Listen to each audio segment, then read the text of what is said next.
Can I check we are live, Shane, please? Thank you very much. Good evening, everyone. Welcome to the Joint Health and Adult Social Care and Children's Services and Education Scrutiny Board. This evening we are being live streamed. My name's Deborah Breeden. I am a Democratic Services Officer, and I would like to open the meeting with election of chair to the joint meeting. Do we have any nominations for chair to the meeting, please? Yes, I'd like to nominate Councillor Priest, please. Is that seconded? Yes, seconded, sorry. Thank you. Are there any other nominations for chair? I'll take that as a no. In which case, Councillor Priest, would you take the chair for the meeting, please? Thank you, Deb. Good evening, everyone. I'm Councillor Liam Priest, and I'm the Vice Chair of the Children's Services and Education Scrutiny Board at Sandwell Council. And as Deb said, I'll be chairing the meeting this evening. Before I go through the housekeeping, I would like to just mention a colleague of ours, Councillor Chris Tranter, who passed away on the 15th of October this year. He was a member of the Health and Social Care Scrutiny Board. He'd been a councillor since 2010, was a thoroughly decent man to know, and worked incredibly hard for his constituents. I know that members will have an opportunity to pause and reflect on Chris's life and their friendships with him at the next full council in January, but I just wanted to place that on record, as Chris was a member of the Health and Social Care Scrutiny Board. Thanks, members, for that. Now on to the housekeeping. Please can all attendees mute their microphone unless they've been invited to speak. If anyone wishes to speak, please use the raise hand feature or send a message in the chat bar and you will be invited to speak and turn on your microphone at the appropriate point. When you finish speaking, please remember to turn off your microphone again. I'll now ask members of the boards and officers to introduce themselves, and that includes officers from partner agencies as well. I'm just going to go through the list that's on the side of my screen here in no particular order. So when I call your name, please unmute your microphone, introduce yourself, where you're from, who you're representing, and then mute your microphone again, please. So first, Anita Andrews. Hi, I'm Anita Andrews from Health Watch Sandwell. I'm an Engagement and Information Lead Officer. Thank you, Anita. Councillor Shackleton. Hello, I'm Councillor Anne Shackleton, member for Cradley Heath and Old Hill, and I'm a member of the Education and Children's Services Scrutiny Board. Thank you, Councillor Shackleton. Councillor Piper. Yeah, Councillor Bob Piper, and I'm the Vice Chair of the Health and Adult Social Care Scrutiny Panel. Thank you, Councillor Piper. Colin Marsh. Thank you, Chair. I'm Colin Marsh. I'm Service Manager in Adult Social Care, Health and Wellbeing. I manage our in-house services, which also include the hospital social work team and staff. Thank you, Colin. Councillor Costigan. Councillor Elaine Costigan, represent Wensby Northwood, and I'm a member of both boards. Thank you, Councillor Costigan. Councillor Elaine Giles. I'm Councillor Elaine Giles. I'm the Chair of Health and Adult Social Care. Thank you, Councillor Giles. Marsha Foster.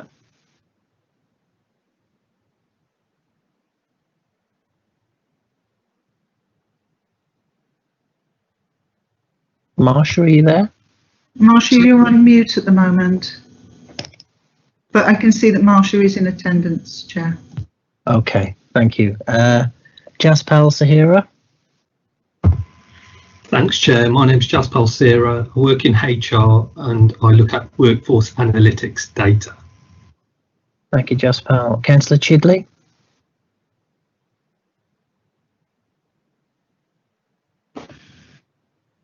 Hello, I'm Councillor Chidley. I represent Princes End Ward and I'm a member of the Children's Services and Education Scrutiny Board. Thank you, Councillor Chidley. John Taylor. Thank you. Good evening. My name is John Taylor. I'm the chair of Health Watch Sandwell and attend the Health and Social Care Scrutiny Board. Thank you, John. Apologies if I mispronounced your name now. Is it Kamar Booth? Hi, I'm Karma Booth. I'm Head of Strategic Commissioning and Partnerships, working in Sandwell Council Children's Services. Karma, thank you. Councillor Millar?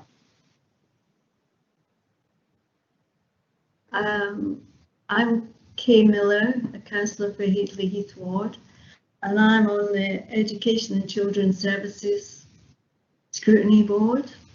Nice to meet you. Thank you, Kay. Councillor Carmichael?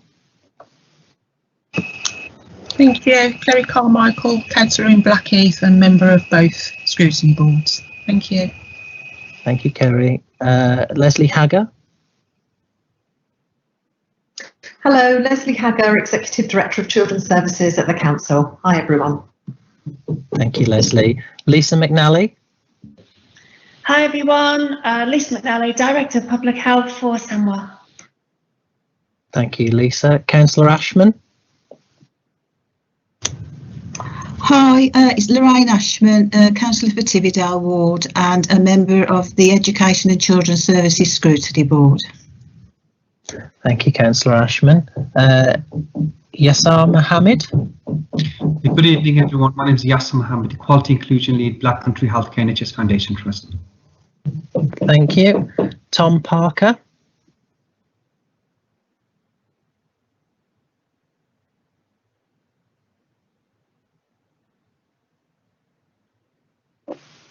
Do we have Tom?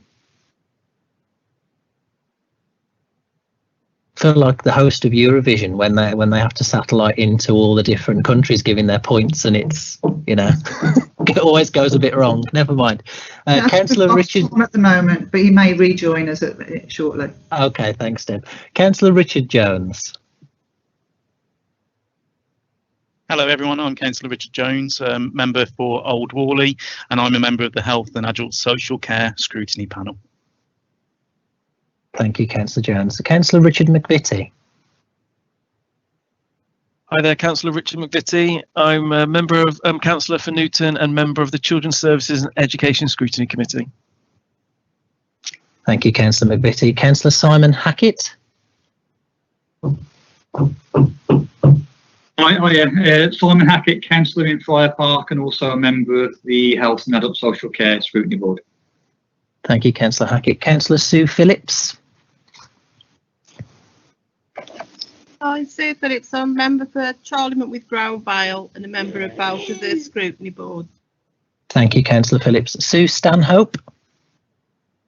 Good morning, everyone. Good morning, good evening, everybody. Definitely in the Eurovision now. I'm Sue Stanhope. I'm Interim Director of HR at Sandwell Council. Thank you, Sue. Councillor Susan Hartwell.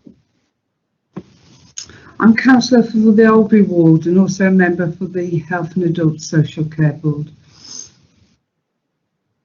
Tanith Palmer. Hi all, my name's Tanith Palmer. I'm a consultant in public health at Sandwell Council. Thank you. And last but not least, Councillor Hussain. Yes, hi all, Zahir Hussain, Councillor for Soham Victoria Ward, and I'm also a member of the Children's Services and Education Scrutiny Board. Lovely, that's great, thank you. I do have a mobile number that's just joined as well. Oh, there we are. I do have a mobile number that's just joined. I don't know who that is. Did you say who it was then, Deb? Sorry.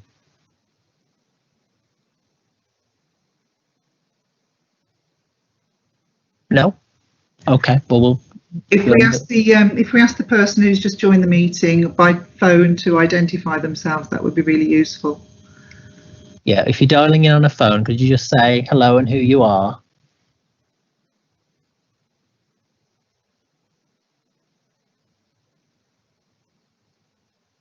No, okay, well it must be a cold call. Never mind. We'll move on then. Okay. Thank you everyone for going through that. I know that was a bit of a long introduction, but I think it's important that everybody knows who everybody else is.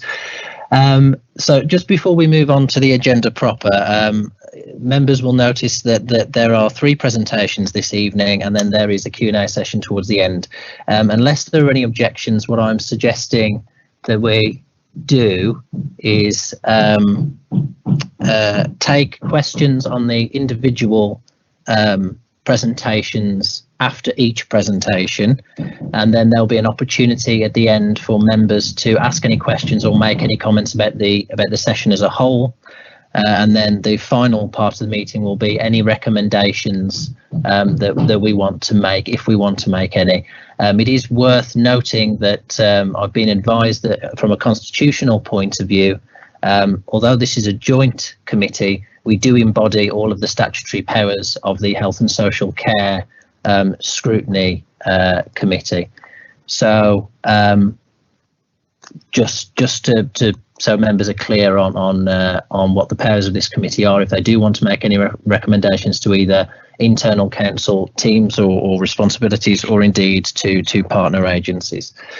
So item number 2 are apologies for absence. I've received 1 apology for absence from Councillor Jarvis. Are there any more apologies from the floor? Councillor Priest, could I note Dave Bradshaw's apologies from Health Watch Sandwell, who's one of our board members. Yeah, that's no problem. Thank you, John. Deb will note that. And also Ailish James from Public Health. She's our mental health lead in Public Health. Okay, Dennis, thank you very much for that. All right, can't see anyone else's hand up, so I'll move on. Agenda item 3, members to declare any interest in a matter to be discussed at the meeting, or any existence or nature of any political party whip on any matter to be considered at the meeting. I am not aware of any political party whip being imposed this evening. Do members have any interest to declare? Councillor Jones. Hiya, as always, I'm an employee of West Midlands Ambulance Service, and so declaring an interest in any items that we discuss about the ambulance service. Thank you, Councillor Jones. Councillor Piper? Yeah, I'm the governor of the Black Country Partnership NHS Foundation Trust, and also a trustee of BUD's Better Understanding of Dementia in Sandwell. Thank you, Councillor Piper. Are there any other interests to declare? No, I can't see any hands. Oh, Elaine Giles. Councillor Giles. It's just that I've got members of the family who work for the council. Yeah, okay. Thank you, Councillor Giles. Anybody else? No. Okay, those are all noted. Thank you, members. Chair, may I just say that David Stevens, Chief Executive, has just joined the meeting. Yes, welcome, David. David, do you want to do a quick introduction? I think everyone knows who you are, but just so everyone else, everyone else has done an introduction anyway, so you're not getting away with it.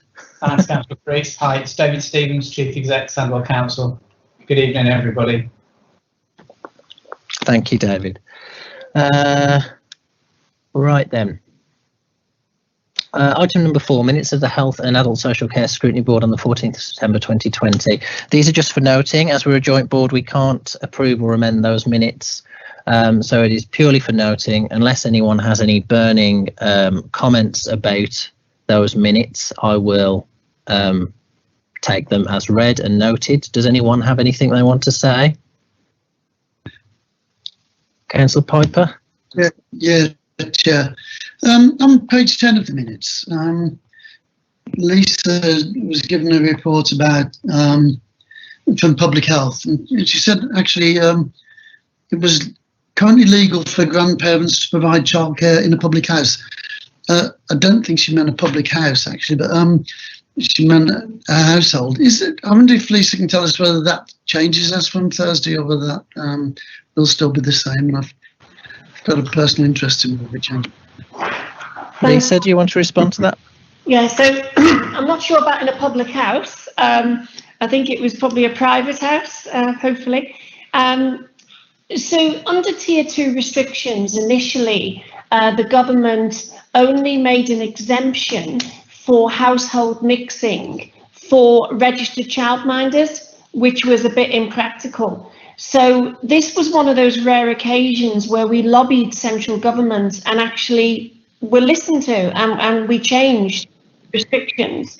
So they then extended the exemption to mean that you can have an exemption for informal childcare as well. So that means a grandparent, for example, could mix households with, for example, a son and daughter in order to look after their grandchildren, if that makes sense. We don't yet know how that will be affected by this new lockdown, but my sense is the argument was made well enough last time to mean that will continue to be an exemption, but we will have to see the small print on that. I don't know if anyone else has got any more detailed info. Hi Lisa, I've actually just had a quick look at what the latest is, and it is saying that that as of November the 5th, people will still be able to form a childcare bubble. So providing you're, bubbled up with one other household, parents are allowed to kind of bubble up with one other household in order to provide childcare, and it's saying that will still be the case. And so that is different from the social bubble, which is joining single adult households. So that would mean that essentially, Councillor Piper, yes, a grandparent could continue to mix households for the purposes of childcare of their grandchildren. Thanks very much, both. Okay, thank you all for that. Is there anyone else who wants to make any kind of comment at this point on the minutes? No, I can't see any hands. Okay, those are noted. Moving on to agenda item 5, mental health support in Sandwell. Introduction from the chair, me. Okay. So this report that's attached to your papers provides a summary of the evidence provided so far and highlights the purpose of the inquiry today, which is to consider mental health support in Sandwell within the last 6 months. Last meeting, the members heard evidence from the Adult Social Care, Health and Partners and Children's Services. The evidence has been circulated and reviewed by all members. Today, the Joint Board will hear more about emotional wellbeing and mental health in the workforce and about the child. You will also hear from Health Watch, who have shared information and stories about mental health and support services in Sandwell from the people of Sandwell. Following each presentation, I will invite questions about that presentation, and as I said later on in the agenda, we will there will be an opportunity for people to be able to make any overarching comments about any kind of big themes that come out of the 3 presentations, or ask any questions then. I know that there was an opportunity to submit questions beforehand, and members did take that opportunity, but I will allow questions from the floor. So if you think of a question while a presentation's going on, or you've already thought of something, then please do ask it now. You didn't have to put things in beforehand. You can ask them from the floor. That's fine. All right. Are there any questions or comments at this point before we go into the meat of the agenda? No. Lovely. Okay. So we'll move on to item 6A, which is a presentation on workforce mental health and wellbeing, and that's from Sue Stanhope and Jaspel Sahira. Sue and Jaspel, I'll hand over to you now. Thanks, Chair. Thank you, Chair. So Jaspel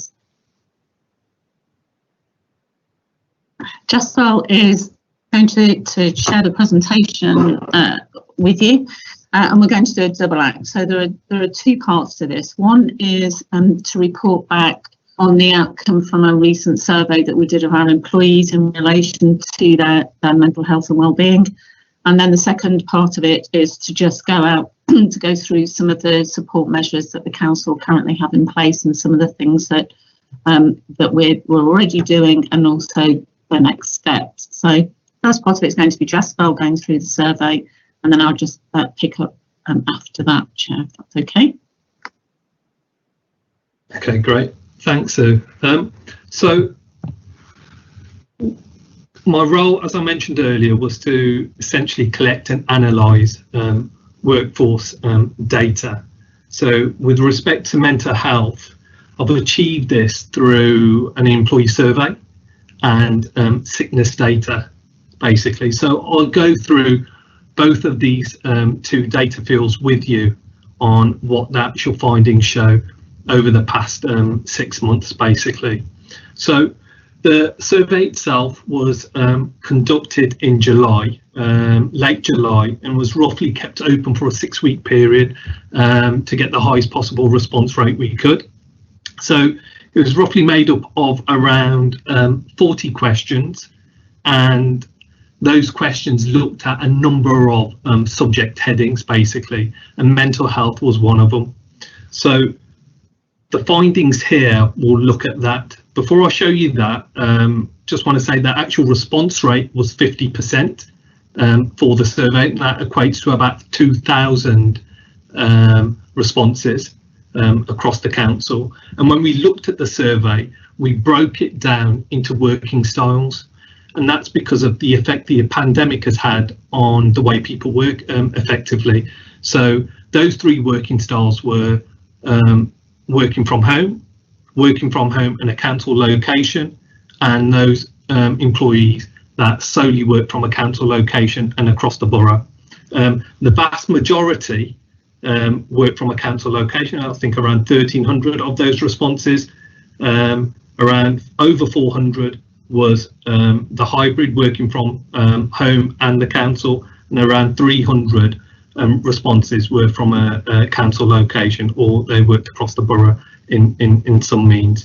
So here are the results for mental health, and this question is just looking at, in the past 2 weeks, when the survey was open in late July and August, how employees would rate their mental health over the past 2 weeks, and 1 being extremely poor and 10 being excellent.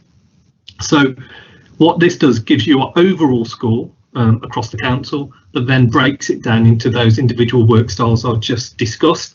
And what you can see, by and large, the actual mental health score is quite positive and good, which shows we've got a resilient workforce. It's slightly lower for those frontline staff at 6.36, but across the other areas, it's around the 7 mark, which you can see there. Master Foster is now joining.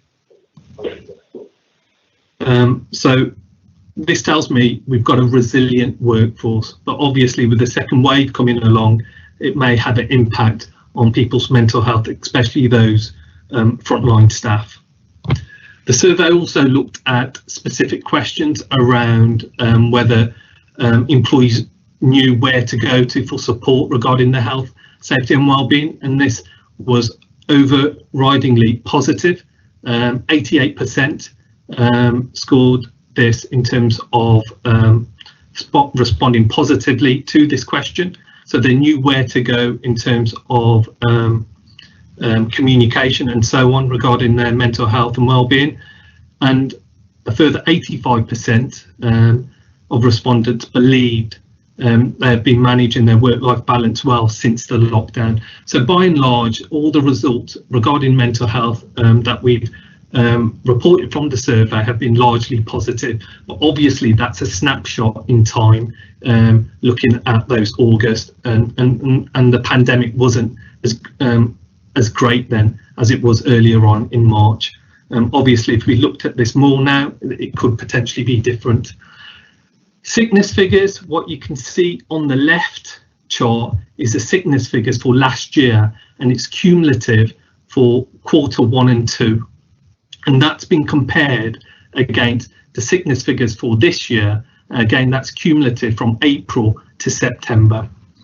And what's interesting about the sicknesses is that for this year, all sickness categories for reasons for being sick has actually reduced, but the one for stress, depression and mental health has actually increased by 330 working days.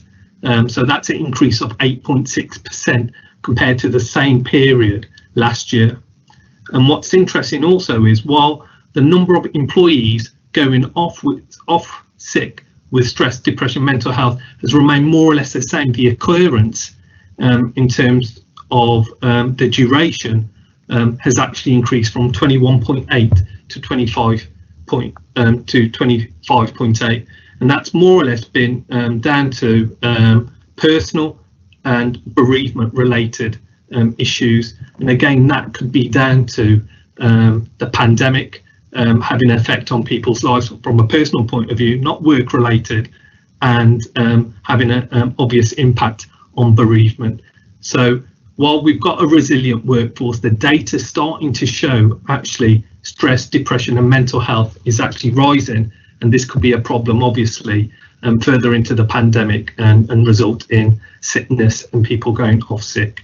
So I'll now hand you over to Sue, who will go over some of the support mechanisms and training that we're offering. Thanks very much, Jasmine. So as the figures would show, and also just in terms of the information that we're getting from employees directly and from managers, we are acutely aware of the impacts that the current situation is having on people's mental health and well-being, and also just generally as well as. So there have been a number of support measures in place over the last few years, and we've been working to make sure that they are sufficient, and we've been looking to make sure that we can improve those where we can. One of the areas that we look at focuses on training, and you can see here that we run something called IAT training, which is for both managers and employees, and it's about increasing the awareness and understanding of mental health and well-being. So it does it from both perspectives. So from a manager's perspective in terms of what they need to be looking out for, how they can provide support, and then for employees in terms of understanding their mental health and well-being. It's an evidence-based course. There's a toolkit that supports it, and a resource for both managers and employees. And that's a number of people who've been trained in this through from April last year to September of this year. We've been putting on more and more of those, so we've increased the frequency of that training, and it's getting very good feedback from both sets of participants. Thanks, Jasper. The next slide looks at the work through our occupational health unit. So we have a occupational health unit that provides support. People can either refer themselves in or be referred by their manager. You don't need to be off sick to access this support. And specifically in relation to mental health and wellbeing, there's a significant amount of information that sits on the council's intranet pages, and we have seen an increase in that over the last couple of months in particular. It was visited, so these are the pages. It's not very easy to see on this presentation, but for people who have access to the council's intranet page, you can click on a whole set of links in this, and it will take you through to some really practical support. The supporting positive mental health and wellbeing was visited 370 times in that period. And we've got some information in terms of wellbeing when working at home, and that was visited 990 times in that same period. In terms of supporting people who are working from home, and some of the challenges that has faced, particularly for the groups of staff who previously weren't working at home, who were working in office, and in March they then went to work from home. That change in working patterns and that change in approach, and particularly for managers as well as the employees, we're supporting with training as well as, so that there's additional support for those people as well in working in that way. Thank you, Jasper.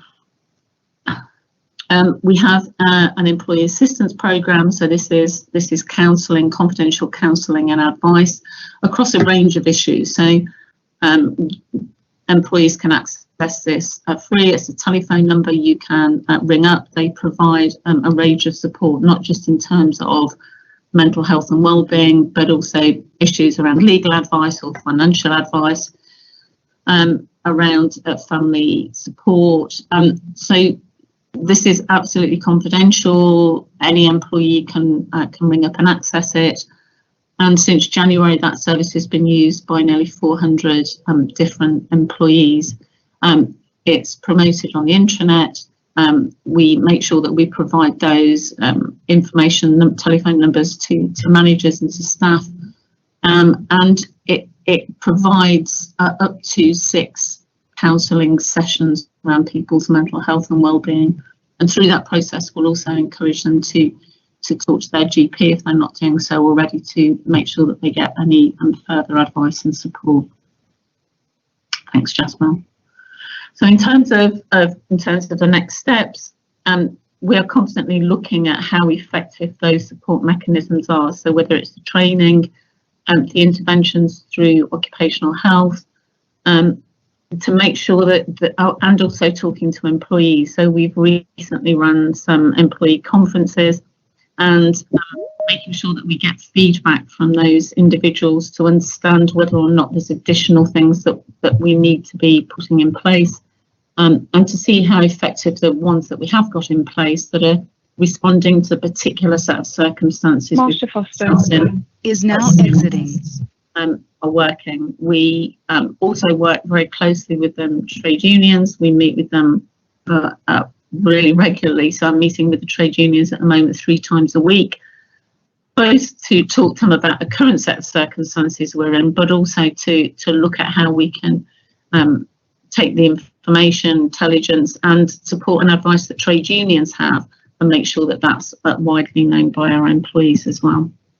As Jasper said and has illustrated, we make sure that we continue to monitor absence levels by reason so that we can identify any particular trends. We also monitor those by service area as well, so we can understand whether we're seeing particular trends in certain parts of our workforce, and we can look to try then and understand, do some more targeted work with those groups to understand that.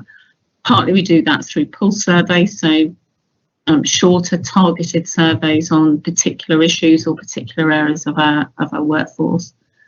And we're looking to make sure that we try and improve on an ongoing basis our communication methods with all of our employees. So we do have a lot of information on the intranet, but we're also extremely conscious that for our frontline workers, they don't have as easy access to the intranet. We do sit all of that information on the internet for them, but it's not as easy to access as it would be for employees who are working with technology and with a laptop on a daily basis. So we're looking to make sure that we try and supplement everything we do so we're reaching all of our workforce.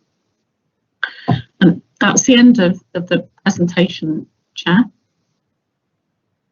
Okay, thank you, Sue Jaspal. That was very informative. I did think for a moment there, Sue, you were going to do a Chris Whitty and just say next slide, please. Everything. I was trying really hard after doing my impression of the Eurovision Song Contest not to do an impression of Chris Whitty either. Okay, right. Just before I open it up to questions from members, earlier on in the agenda we had declarations of interest. I asked everyone else to declare their own, but I failed to declare mine. So I just to note at this point, I am employed by Samuel and West Birmingham Hospitals Trust. I don't believe we have anyone from the Hospital Trust in this meeting, but if we do in the course of the discussions on later items or during the summary discussion start talking about any kind of recommendation or work of the Hospital Trust, I'll probably ask Councillor Elaine Giles to take over at that point, or we can consult Democratic Services on the next steps. But I just wanted that noted. I don't think it will be a problem, but just in case that situation arises. So, any members, do you have any questions at all? Please raise your hand. Councillor Shackleton first. I've got a few hands going up. I'll take Councillor Shackleton first.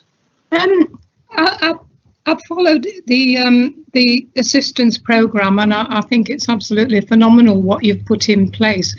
But we all know that people are all still embarrassed to come forward and admit that they've got a mental health problem, or it could be a mental health problem. When they log on to your programme, whatever category it is, do they have to say who they are, or can it be anonymous? I'm not sure whether they it's confidential. It is confidential. Sorry, that's for you. I know it's confidential, but people are often embarrassed because they think it will affect their job, whatever. So can they log on to your programme and not give their names? They don't have to say who they are. No, they don't. I think that certainly at that initial point of contact, if they were going to, certainly when they ring up for the first time, they don't have to say who they are. In terms of accessing that on an ongoing basis, they would need to, because we need to be able to, the organisation who run it for us need to assure themselves that they actually work for Sandwell Council or an elected member at Sandwell Council, because members can access that service too. But they wouldn't need to do so at the first point of contact, no. But to access it on an ongoing basis, they would, not us. The organisation would need to know that they do work for the council. So would you say then that there is an increased confidence in people admitting to a mental health problem then? I still think there's a challenge for people in saying that they are struggling with their mental health. I think that, we try to do all that we can to encourage people to come forward, to use the support mechanisms that are there. And a lot of the information that sits on the intranet, you wouldn't need to register interest in. You can access all of that information, and hopefully that goes some way to encourage people to share the information. The other, from an employment perspective, the other thing that we do have in place is a passport too, which looks to encourage people to share any health concerns that they have with their manager at that point in time. And with their agreement, that information then is, if they move on in the organisation, that information is then shared with their next manager, so that they don't have to keep going through a process of sharing the same information as they're moving through the organisation. And that goes for both physical and mental health. And I think that also is important too in supporting people. Yeah, thank you. Very, very good. Thank you. Thank you, Councillor Shackleton. I can see that Lisa Minelli's raised her hand. Is that Lisa? Is that to build on Councillor Shackleton's question, or is it on a separate point? No, it's actually in response to Councillor Shackleton's point, which I think is a really important one, a fundamental one, that if we're going to offer support to staff, we do have to think about the potential anxiety they have about talking about mental health to their employer. Which is why we ran a campaign earlier in the year, which actually featured myself in a video talking about my own history of mental illness, in the hope that, maybe if a director was openly talking about it to her colleagues, it would send out a strong message that actually we can be open about this, and that we are a mental health friendly organisation. So you're absolutely right to raise that, and it's something we constantly need to remind ourselves of. So maybe we could do something like that again as we go forward with this programme. Thank you, Lisa, and thank you for sharing your story earlier in the year. I do remember seeing it, and it was an incredibly courageous thing to do on your part, and hopefully it did help to break down some of the stigma that does exist around mental health. Councillor McVitie. Yeah, thanks very much. I attended the IAC training course, and I just wanted to say how useful I found it and how good the resource is, and the book you get at the end of it. I've actually used that for friends and family who've looked for information, who I know who have been struggling with their mental health, and actually signposted by using that manual. So I think it's a really good guide for people to have access to. I was surprised that if we have a workforce of 4,000, we've only trained 511, but obviously it looks like you're saying that those training courses have increased, and we'll be doing more of those, so that's really good. One of the things, I'm not quite sure whether it's a personal thing, but with regards to the access to the intranet, as a councillor, I don't have access to that through my managed laptop, but you did say you were looking at other resources to supplement that. I was just wondering if other councillors or other employees are finding that difficult, could that be shared with members also, so that if we were needing that resource, we could also access it? At the moment, I've been told that my laptop doesn't support the intranet currently. And then one thing I wanted to talk about was the trends that you mentioned by pulse survey. So I'm just assuming that the trends that you're identifying from the research that you're doing when it comes to people's sickness obviously does relate to age, gender, their ethnic minority. So we are aware of what's happening, whether that's people who are feeling stressed or ill because of COVID or other symptoms, that we do have awareness within the organisation to monitor that. Sorry, thank you very much. Do you want me to respond to any of? Yes, please. If you feel you can respond to them, please do.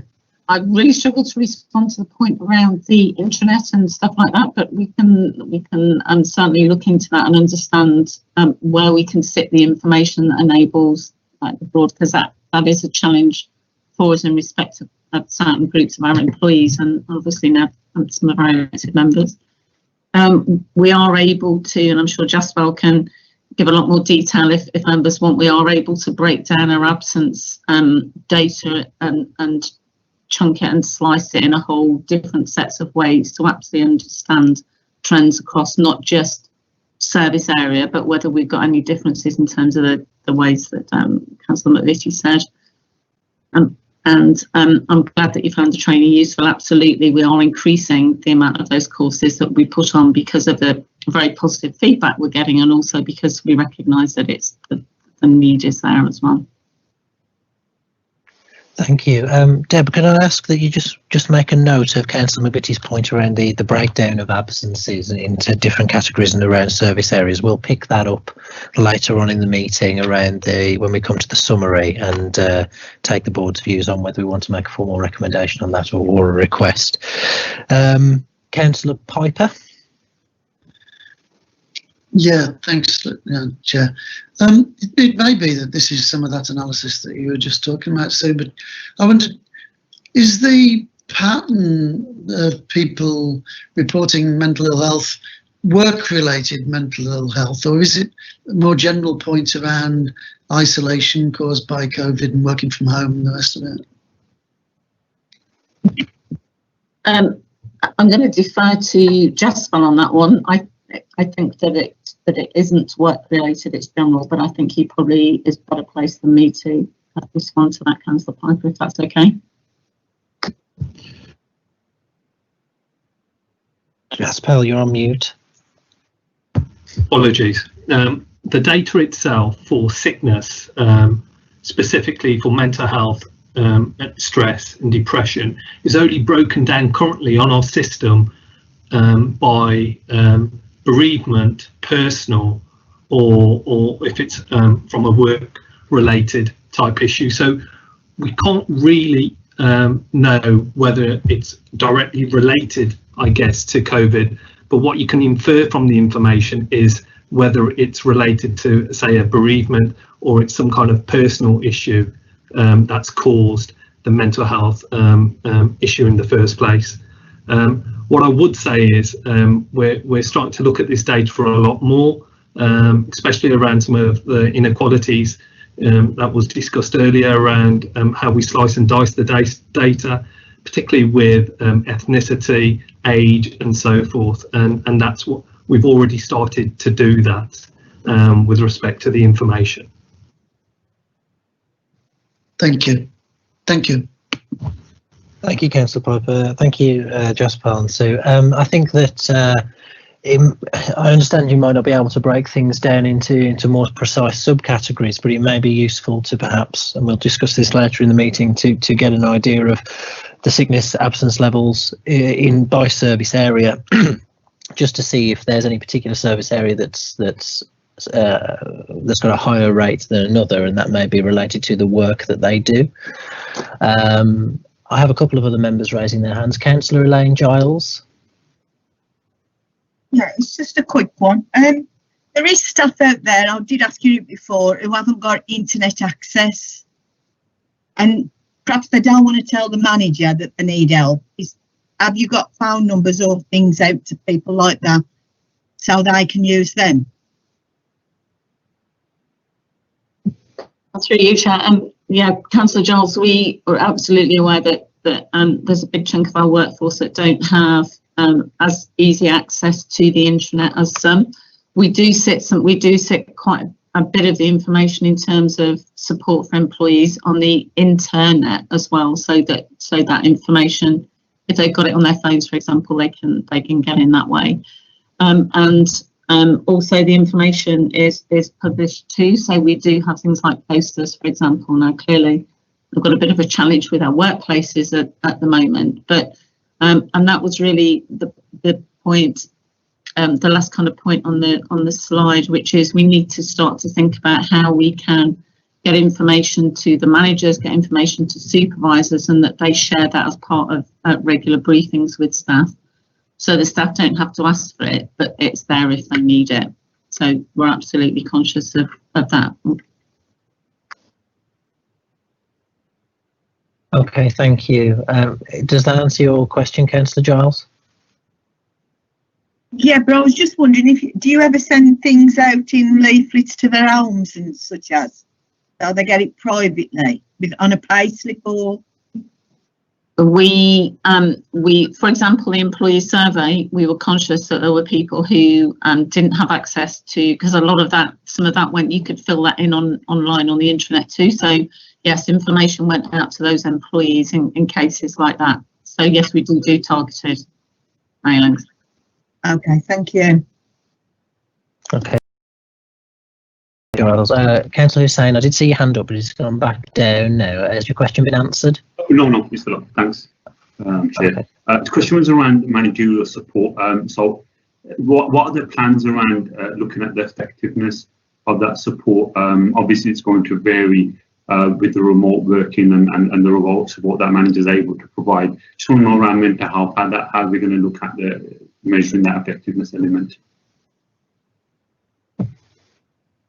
Councillor, did you mean in terms of the support that we're providing to managers, so that they? No, the support that managers are providing to employees. That obviously that level of support is going to vary from manager to manager. Just want to know that there is going to be consistency on that level of support that's offered to employees.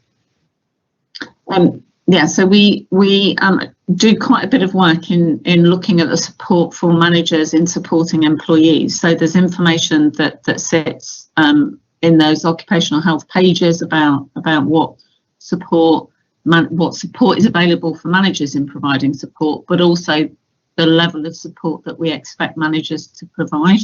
I think, if I'm understanding your question correctly, if it's about are we monitoring how effective managers are at doing that, then some of the information that we're getting back from employees anecdotally will tell us where some managers are better at doing that than other managers.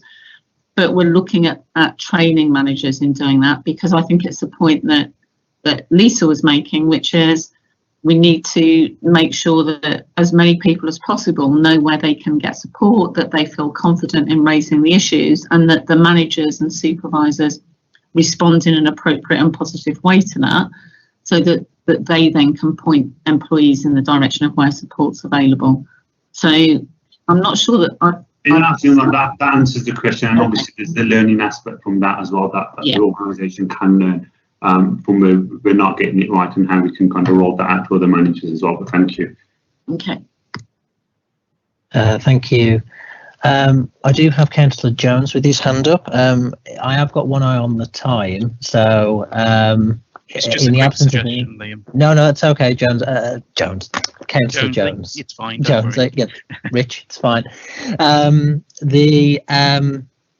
In the absence of any other members placing their hands up at the moment, I'm going to say that Councillor Jones is the final question on this item. Okay, Councillor Jones.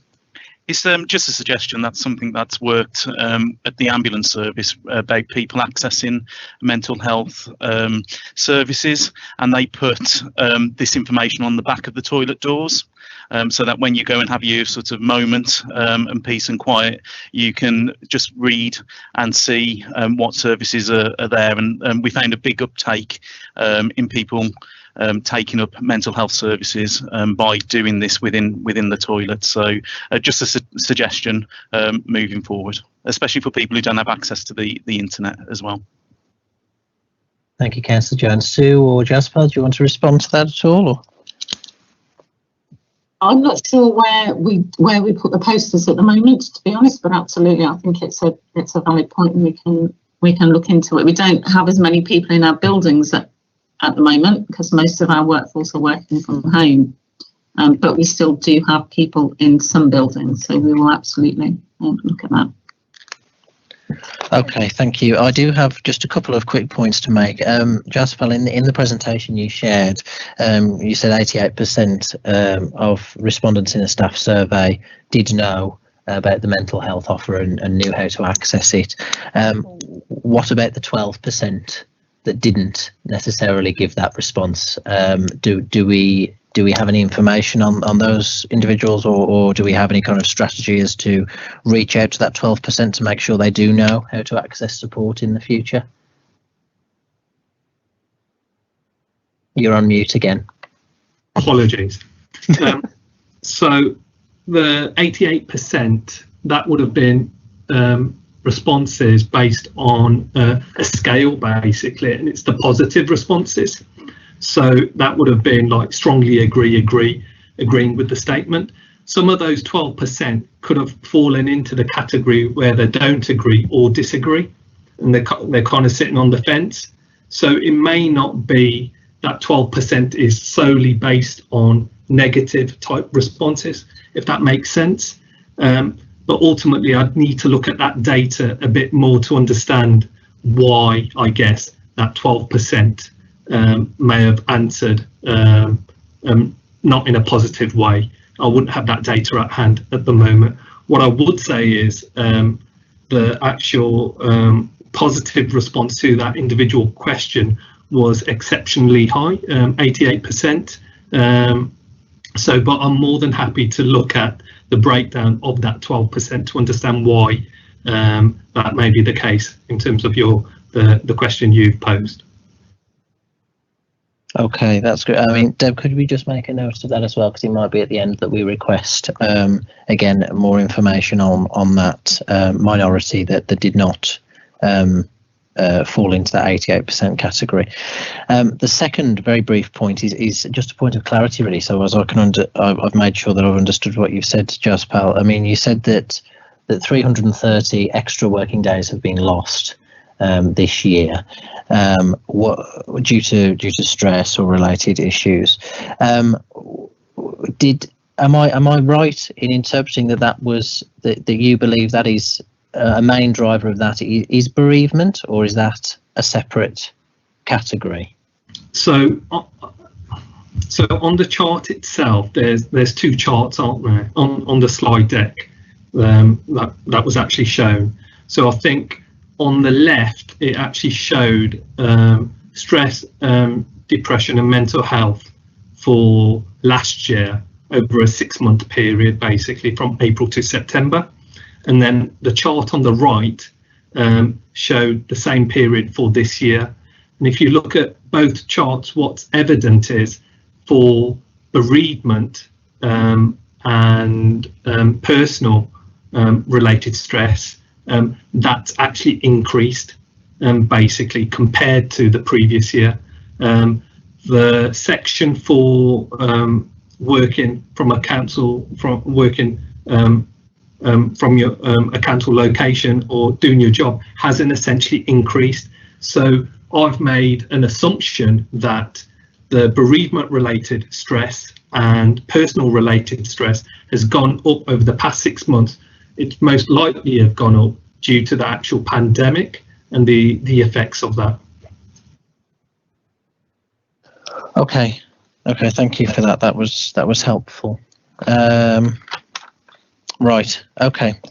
We'll move on to the next presentation now. Jasper and Sue, I think if you can, I'm going to ask you to try and stay on if possible, because we're going to have that kind of summary session at the end, and there may be something that's relevant to you said there that you could perhaps respond to immediately. So the next presentation is, let me just get it up. It's a presentation on child emotional wellbeing and mental health. Leslie Haggart, you're presenting this, I believe, so the floor is yours. Great, thank you, Chair. I'll just share my screen. Can you see that? Not yet. No? Okay. Let me just try again.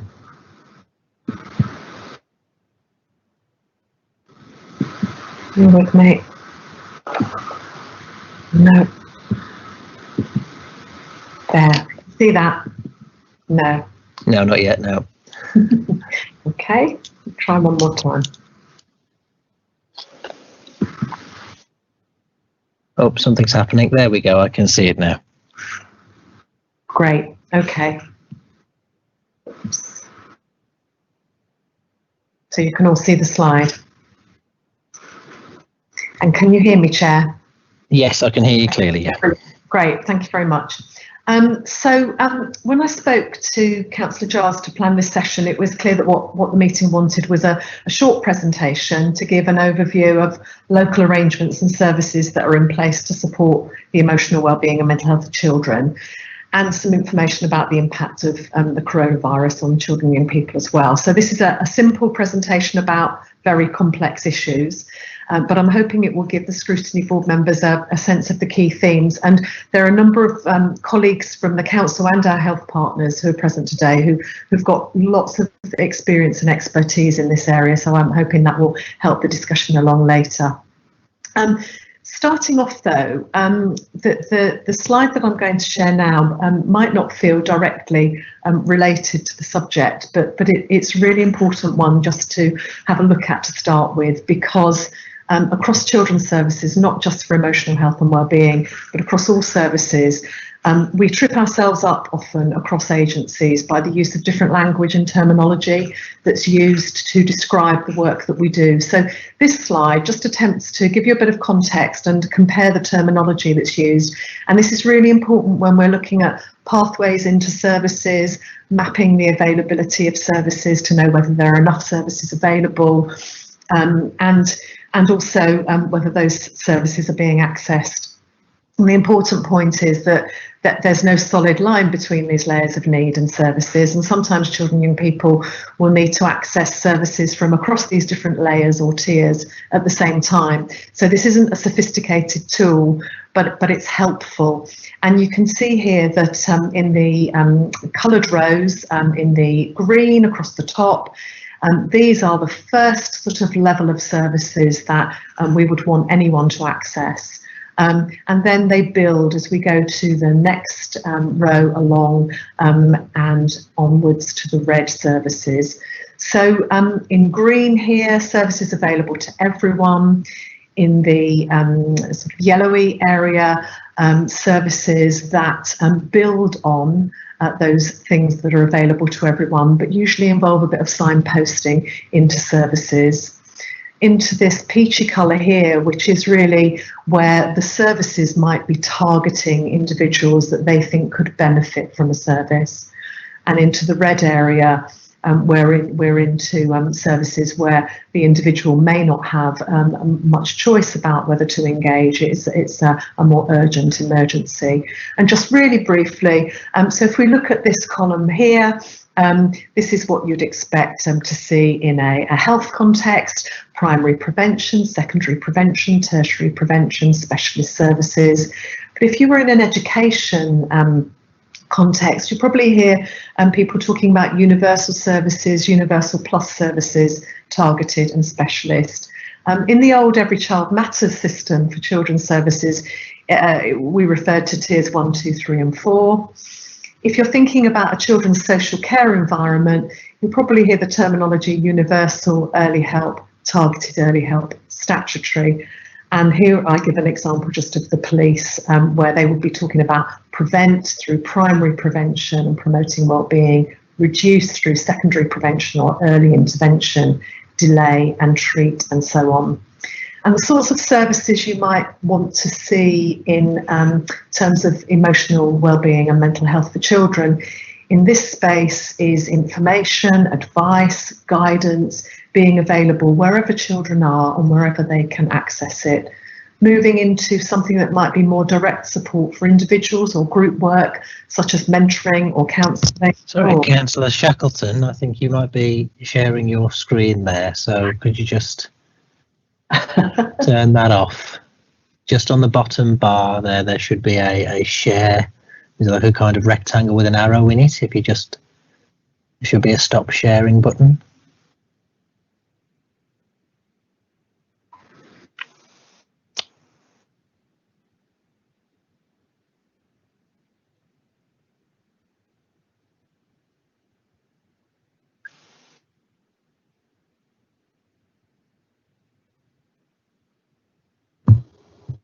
And for the purpose, could I ask that you just leave the meeting for now, and then perhaps that should then reset it and rejoin. Then you shouldn't. Then you don't need to. Then you won't be sharing your screen. So if you just click, there we go. I think, yeah, I think Councillor Shackleton, can you reshare your presentation again, please, Leslie? I'm sorry. No problem. That's fine. Can you see that? Oh, I think. Yep. No, it's just come up. That's it. Brilliant. Okay, and then just quickly finish this slide.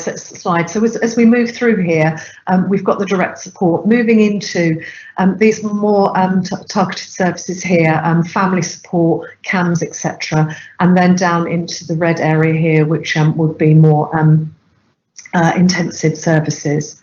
Okay. So just thinking back into the whole agenda for children's emotional wellbeing and mental health, the key document is Future in Mind, published in 2015. So this came out of Children and Young People's Mental Health Task Force, and that explained that more than 1 in 10 children need support or treatment for mental health problems before they reach the age of 18. And that around 75% of mental health problems in adult life start before the age of 18. And these range from short spells of depression or anxiety through to more serious or long-term conditions that can be really lonely and frightening for children and young people, and have that impact that they can do less well in school, they're more likely to perhaps take part in risky behaviours and generally have much poorer outcomes. So the report demonstrated that not supporting children and young people with their mental health costs lives, but it also costs money, and that early help can prevent young people from falling into crisis and also avoid expensive and longer term treatment in adulthood. So there's a lot of focus in the report about the lack of available information about what services are available, what they do, how many young people are seen, what it costs, what the results are, how services are accessed by young people. And the report set out proposals to be achieved by 2020. So it's interesting, isn't it, to see how far things have moved forward.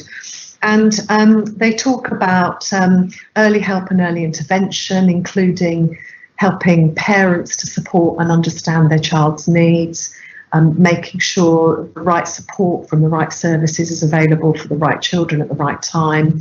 And that would include the experience of moving from children's services to adult services. And we're doing a piece of work at the moment between the local authority and a CCG and providers around this, but making sure services can be provided as close as home as possible for children, particularly children who've been abused or exploited, or children who've got special educational needs and disabilities.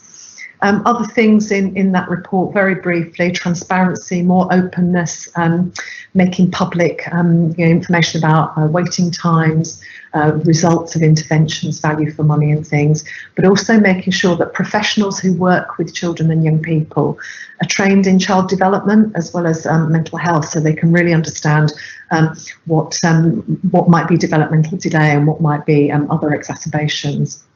So this was followed up by the NHS 5-year forward view for mental health, 2016. I think you had some information about this in a previous presentation, but that report responded to each of the Future in Mind themes and set out expectations that every local area would set targets in its long-term plan. And in Sandwell, this is led by our CCG. I'm not sure if Tom Parker managed to get into the call, but hopefully he is and can contribute to the conversation later from the CCG's perspective. So in Sandwell, Thrive is our transformation plan to deliver all of those things. It places the emphasis on prevention, the promotion of positive mental health and well-being, and it aims to join up the system. So this plan has taken some time to reach fruition. It now has an arrangement where the Children and Young People's Strategic Commissioning Partnership is the space where all of this reporting across all of this work is taking place, and the connections between services can be seen and made, and we can avoid duplication and ensure that, that what is being offered is working well for children and young people. So I'll just go back to the green, the yellow, the peachy colour and the red, and what you can see in this slide is a snapshot of the types of services at this first level that are available to support children and young people. Lots of work, particularly in schools. So from this year, the PSHE curriculum is compulsory in schools, and there's a lot of focus on wellbeing and resilience in that curriculum. We have, through a national programme, education mental health practitioners now working with schools and colleges to add capacity and also expertise into the school workforce, and a whole range of other services that are commissioned.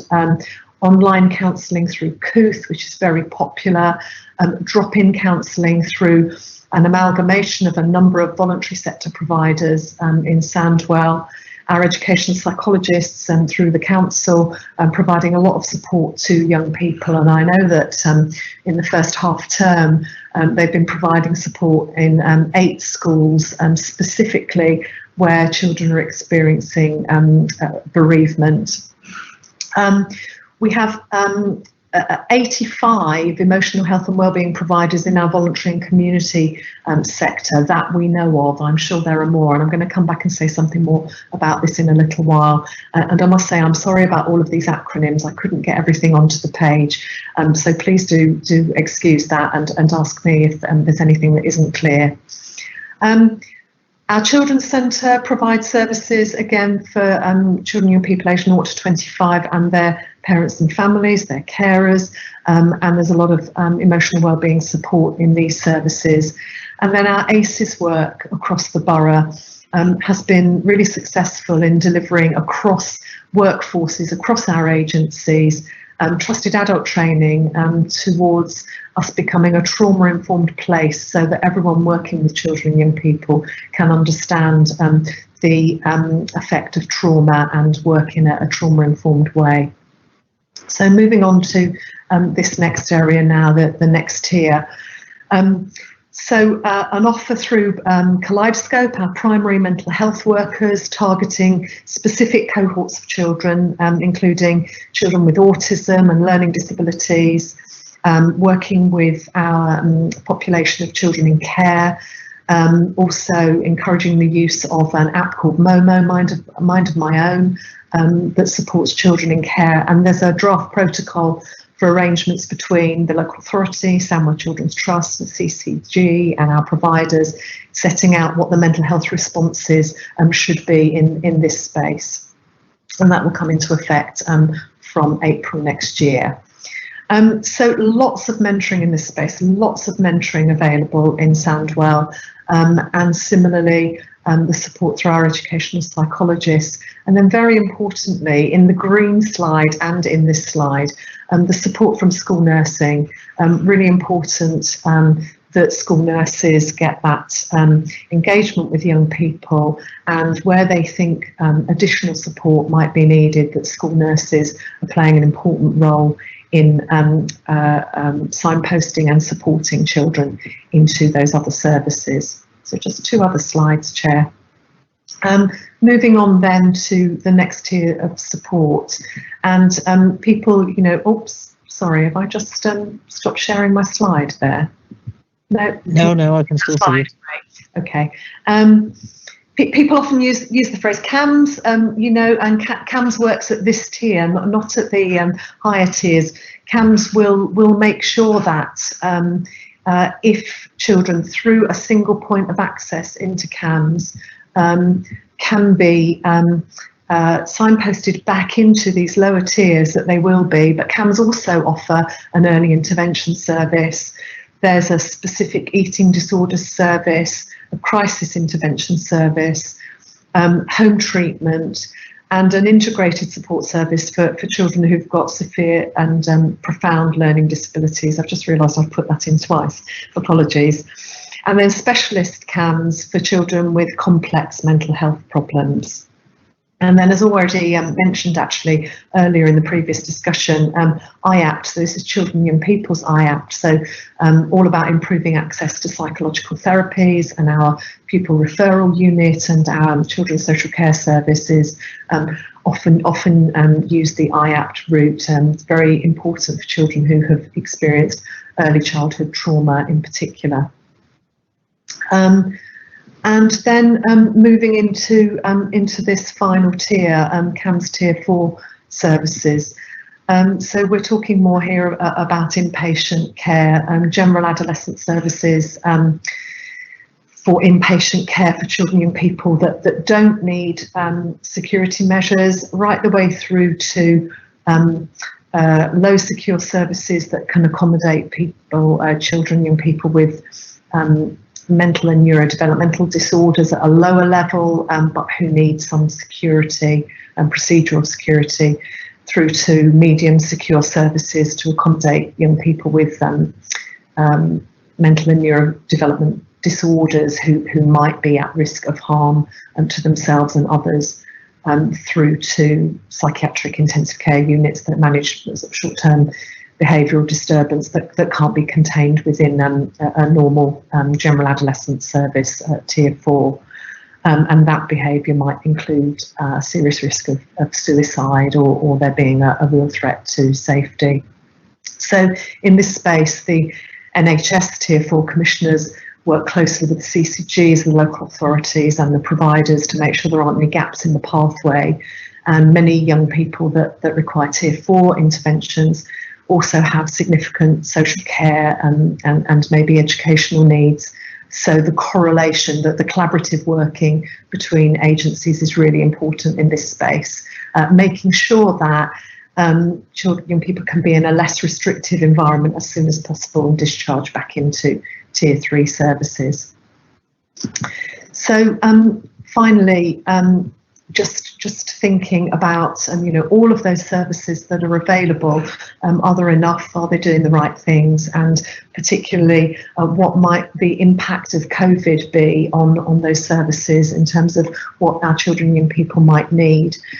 So the SHAPE survey identified a number of things that young people were saying about COVID and the impact of it on them in terms of isolation, loneliness, school phobia in quite a lot of cases, bereavement, children worrying about their families and their friends, and also children feeling really anxious about their future because of loss of education. Also during this period, on the 2nd of July, the leader of the council met with voluntary community sector providers, and on that green slide earlier I identified that there are at least 85 providers that we know of in Sandwell. The conversation was really interesting because it did identify that there are lots of services available, but they're unconnected. Children and people don't necessarily know about them. And so from that meeting, a provider network has been established to make sure that the connections are made, things can be joined up, we can remove duplication, make better use of resources, and much more importantly, make sure that children and young people know about the services and that the parents know about the services that are available. A couple of national reports that are of interest, although I think perhaps won't say very much about young minds, because I think our Healthwatch colleagues might be they're going to refer to this report as well, I think, but interesting to again get a mixed picture that lots of young people saying that their mental health has deteriorated over this last period of time, but also quite interesting to see that a lot of young people were saying that they were getting good support as well. The Children's Commissioner report is interesting, and it points out that for some families, this has been great for children and young people, that the percentage of children feeling stressed some of the time actually decreased for this particular survey from 47% to 34% between March and June. However, vulnerable children particularly, those children who have had a vastly different experience to those that have enjoyed being with families, have shown that 41% more children are more stressed about their schoolwork and exams since schools closed in March. So what additional things have been put in place during this period of time to support children and people and their families? The NHS, the link is there, have lots of really good top tips to support children and people and families, things like being there to listen, supporting each other through difficulties, staying involved and encouraging interests. But the most important thing, taking what children and young people are saying seriously. That's one of the key messages, really. Our services are available, can be found through Sandwell Family Life and the Family Information Service. But just going back to these previous points, direct work with young people has continued as well. Lots of links through the Just Youth website and virtual events that have been taking place, events on the SHAPE social networking platforms. They've made young people have been making videos for young people, by young people. All of the detached youth work has continued, and Sandy Wells, our local agony aunt, has had a one evening a week programme for young people to join to talk about how they're feeling and anxieties and be signposted into looking for support.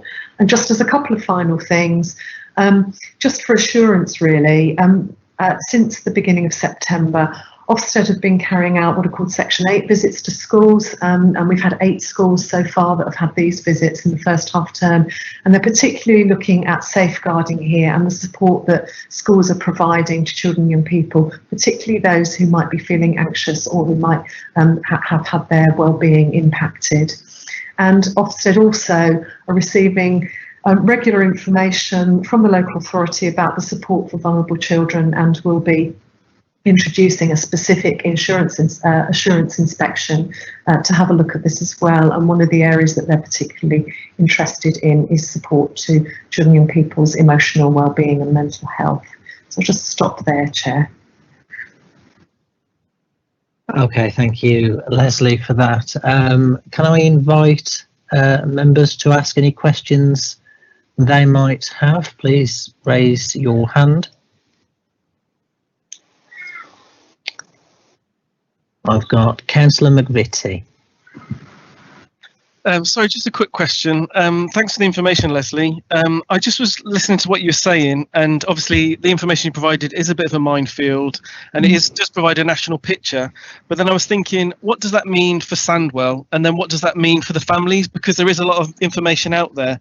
And I just wondered whether there was any sort of resource where an individual or a family could type in 4 questions and just drill down to what information might be out there. If my child has autism, if my child has a disability, if they're self-harming, if there's like a flow diagram with a few questions that could actually pinpoint some information, because I know from friends and family who have been passed from pillar to post, and I just wondered whether we could be revolutionary and think about somewhere of targeting that provision so that people don't get lost in the system, don't get stuck on a tier that doesn't matter for them, but actually they have the questions, the resources out there, and actually we're being proactive to try and help themselves without getting lost, but actually feel like they're being supported and the information's tangible and they can work with it. I just wonder whether there's anything we could work towards the CCG or the local authority where we could provide that sort of information so people feel like they're being listened to, or there's information or there's help out there and they don't feel isolated or alone. I think that's a great idea, and you know, definitely the Thrive group that I mentioned earlier, the Thrive plan. I can definitely take that there as a suggestion. I think the important thing is to create something that isn't overcomplicated, that families can work their way through, but that isn't too simplistic at the same time. But I think that's a really great suggestion to take forward. Thank you. Okay, thank you, Councillor McVitie. Councillor Hartwell.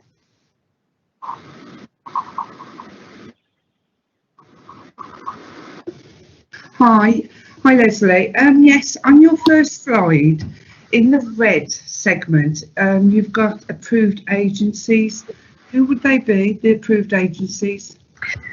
So they would be agencies like Black Country Healthcare, who are on the call with us tonight, who have that specialist clinical and therapeutic approval to offer services. I don't know if Marsha or Yasar could come in and say anything about that. Marsha, It's Marsha here. May I comment? Can you hear me okay? Yes, Marsha, we can. Right. You were doing the okie dokie in the meeting earlier on, weren't you? Did you like that? Did you have to get a bit of exercise on a Monday evening? I do apologise, Chair. No problem. Go ahead. So we've got the tier 4 that Leslie's talked about. I'm sure my colleague Chris Massacani, who's also on the call, might be able to comment. Is primarily inpatient care for children who require to actually be admitted to hospital. Fortunately, this is extremely rare that level of care is required, but there are some problematic challenges because we don't have inpatient beds for children within the Black Country, and there is a national shortage of children's inpatient beds, so it's often quite a challenge, unfortunately, for those children. But yes, they are very few and far between. So I don't know if both of you wanted to add anything. Sorry, is that me, Marsha? Sorry. Yes. Yeah, no, I was just going to say, and the other challenge around accessing those tier 4 beds is quite significant because we're not the gateways to those beds, and it's a national problem. And though we're few and far between, when we do get a child who needs a tier 4 bed, the resource and the amount of time to get to that bed is quite significant. And then we have to make decisions on how we manage those children in the meantime till we get there, and it can be quite challenging, if I'm really honest with you about that. Did you hear me? Yeah, you know, we heard you fine. Just on the point, I was going to raise the question of acute care beds or acute paediatric mental health beds. I know that we have had a problem for many years in this country of, particularly in this region, of a shortage in those acute care beds, and there were, long before COVID, some horror stories of young people being sent to the other side of the country or the other end of the country to receive that kind of acute treatment. My question was going to be, I mean, what is the present state in acute mental health from a paediatric point of view, and you know, has the pressure increased further on those beds in the last 6 months? Or have we seen it stay roughly the same? Shall I start? Sorry, go on, Marsha. Well, I was just going to say, Chair, I'm not sure that the situation has improved necessarily. I mean, what we're talking across the Black Country, fortunately, as I said, is very small numbers of these children, so it's perhaps a bit difficult for us to see a trend, because I'm talking maybe across the whole Black Country, I'd say it's probably one child every 2 months or 3 months that we need to access this kind of care for. So I wouldn't say we've seen an increase in that during COVID, but again, the numbers are very small.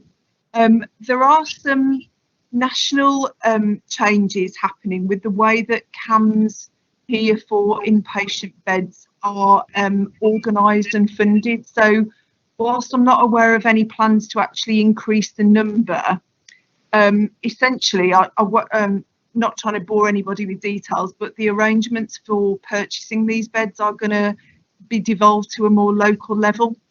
So we're really hoping that decision making around these areas will start to get a bit more joined up and a bit faster. But happy for other colleagues to comment. Yeah, Deb, could you just make a note of that point, because it might be something when we come to the summary that we want to delve into a bit more detail, or know exactly what these changes are going to be in the Children's Services Scrutiny Board at a future meeting. Also, could we just, Deb, could you make a note of what Councillor McVitie said, because I think in regards to his comments to Leslie, that could form the basis of a recommendation for Leslie and her team, which would be useful. Thank you, Chair. Thanks, Deb. Councillor Hackett next. Okay, thanks, Liam. At the last scrutiny meeting, health scrutiny meeting, I'm sure a presentation was made about mental health involving children and young people, and there'd been a lower take-up during lockdown compared to this time last year or previous years. It was something I raised at the meeting last time to say I was a bit concerned about the lower take-up, and there must be something behind that, because there'll still be young people who have got health concerns and needs, and I just wondered whether anything was being done about that, the fact that it was a lower take-up than previous years. Shall I come in here to start with, Chair? I wasn't. Yes, I wasn't at the health scrutiny meeting. I might ask Karma to come in a moment, or Tanith. But my understanding was that it's about referrals that are being made into services as well. So we have seen a drop in referrals, mainly because not all children have been at school until this September, and so all referrals into services have been lower. In terms of children directly accessing services, a lot of the reason for those numbers being lower is because during lockdown, obviously, all of those places where children and young people might have gone, young people particularly who might have gone to drop-in counselling and those sorts of things, they weren't able to do that during that period. Karma, are you on the call? Do you want to say anything about that? Because I think you did the presentation. Yeah. Yeah, sure. So there has been a slight increase in take-up since children have returned back to school. The numbers haven't resumed back to normal, but one of the anticipated reasons what might sit behind that is because of the additional work that schools are doing at the moment. So whilst they're trying to deal with their business as usual, actually they've got attention in trying to also then make the referrals if children and young people are coming forward. In addition, they're not getting that much contact with the children and young people like what they would normally do. So it's about a systems issue, I think, in terms of how do we recognise and support children and young people. One of the benefits that we do have in Sandwell is that we are rolling out trusted adult training, and what we perceive or envisage is that more people would be able to identify more earlier if somebody is struggling in terms of their emotional wellbeing and mental health. The training started to be rolled out on the 4th of November, so I'm anticipating that actually the referrals will start to increase over the next few months. It's something that we have been proactively working on, and Sandwell West Birmingham CCG have actively been proactively trying to increase uptake around access. And the challenge is that we need people to make the referrals, or we need to also try and support people to recognise their own emotional wellbeing and mental health. And I guess it goes back to the earlier presentation in terms of, do people actually recognise that they are having a bit of a wobbly moment? And sometimes we don't recognise that until it's a little bit too late. So I think it's about how do we create a better understanding across the system in terms of recognising emotional wellbeing, but we also need to empower children and young people to identify it themselves. And I guess it's going back to Councillor McVitie's point, is if we're able to give clear direction in terms of flow charts or potential scenarios that can play out, that might help people to address their emotional wellbeing concerns and get the support earlier. Okay, thank you, Karma. Thank you, Leslie. Councillor Hackett, did that answer your question? Yes, it does, Liam. Yeah, it was just I was concerned when I had the figures at the last meeting, and I can understand that with schools being closed, there would be a lower take-up, but it's there's still a need out there. Even during those times. I think there is absolutely a need, but we also need to recognise the implications around primary care as well. So because primary care hasn't been able to offer the normal face-to-face services, and some people might be anxious in terms of addressing their primary care needs, that might be also another referral route, which we would normally anticipate referrals from. Hope that helps. Thank you. Thank you, Karma. Councillor Piper. Yeah, thanks very much, Chair. I think the last 3 Prime Ministers have stood on the steps of Downing Street immediately after they've been elected to announce that their first priority is going to be mental health. And yet we're no closer now. I mean, we've just heard about the sort of right care, right place thing not being fulfilled by 2020, in spite of £8 billion being promised to the mental health services to deal with it.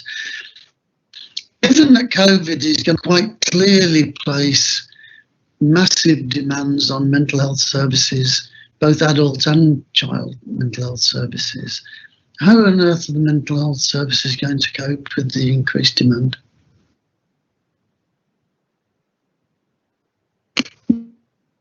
So perhaps if I start off here, it's a shame actually that Tom isn't able to speak here, but again, Marsha and Chris and Yasar may want to say something in the space as well. But I think, you know, for us in Sandwell, actually, we have got a really good range of services available. Our challenge is making sure that, first of all, those services are all visible. We know what they are, where they are they doing the right things in the right place at the right time? But then secondly, back to this issue about children and young people knowing about them, their families knowing about them and how to access them. And we almost can't get to that stage until we work through, well, what's currently available and how do they all join up across the system. So I see the point that Tom's making there, the systems work is really important, because otherwise the services that are available won't be taken up and they're there not being made use of, and pushing as many services down into those earlier areas, you know, that green area and the yellow area is the real key to this. And I think actually that Sandwell's doing very well in this space. It's not perfect, but really making sure that we can do everything possible to manage the demand into that tier 3, that CAMS space, because that's when we start to get into real problems. I'm sure colleagues from Black Country Healthcare will want to say something about this, but you know, the issue generally is that CAMS gets clogged up with inappropriate referrals because people don't know where else to look and where else to go before you get to that stage, and that's really the space we've got to do a lot of work in. I see Marsha saying agree. Perhaps Marsha would want to say something here. Thank you, Leslie. Through you, Chair, if that's okay. Councillor Piper, I absolutely agree. I think resourcing going forward is a huge concern for us in secondary services. However, I would say the answer to mental health, and not just children and young people, but to everybody's mental health concerns over the next few months can't be that we just funnel people into specialist psychiatric services, because that's not in anybody's interest, even if we were resourced to that level. So those kind of tiers of support that Leslie's talking about apply just as much to all age services as they do to children's. Standing on the steps of Downing Street, absolutely right. I was having a little chuckle as you said that, Councillor Piper, to be honest. I think the one area that I would say is over the last few years, I'm trying to be very non-controversial in what I'm saying, I think there has been a significant investment into mental health, but it's been targeted into very specialist areas. And therefore what we have found, and Chris to add here, is that some of what we would call our bread and butter services are feeling extremely stretched because the investment has gone into new specialist services rather than into bread and butter. But I'll be quiet there before I put my foot in it. Sorry, Councillor Priest, can I come in here at all? Yeah, that's fine. And provide a response. So also, in terms of how we've structured the mental health support and emotional wellbeing in Sandwell, we do have one route, which is the single point of access, and that's staffed by both voluntary sector organisations and Black Country Health and Care Trust. And what we're able to do then is ensure that children are directed to the right services. So instead of actually directing everybody up to CAMS, we're able to provide a very good systems response to ensure that children and young people are steered into the right service. So what we're trying to do is accommodate and anticipate any of that surge response. In addition, during the COVID pandemic, we have been chairing and hosting a meeting with providers who come together and share their kind of position in terms of service availability and capacity. And based on that, we're able to then identify if any of the services are going to start to becoming overstretched. And in response to that, we've got a kind of backup plan as to how we can ensure that people still are able to access services, but recognising that service are potentially getting stretched. Hope that helps. Okay, thanks for that. Councillor Piper, do you have anything else to add? Yes, really. The final item on our agenda tonight is a report from Healthwatch Sandwell, and that's got quite a sort of damning indictment, really, of the CAM service and the delays and the failure to provide service. And this is from pre-COVID days, really. So it just makes me wonder, with all the increased demand caused by COVID, if the service is judged, and I hear what Leslie said about inappropriate referrals and all the rest of it, if the service is judged to be poor by, what does it say, something like 90% of people say that they're poor services. It just seems to me that if the services were poor pre-COVID, how on earth are we going to be able to cope with it post-COVID when there's going to be an increased demand and probably going to be less money available? Do you all want to respond to that, Leslie? Shall I just add something here, Chair? Yep. So I think that I think it's always difficult, isn't it, to look at surveys because we don't know how much knowledge and understanding people have about necessarily the whole system and how it works. And I think actually quite often CAM services get bad press because they're perhaps expected to be everything to everyone all of the time. And, I go back to those tiers that actually CAMS works in a very specific space. And yet there's an expectation that they are in all of the spaces all of the time.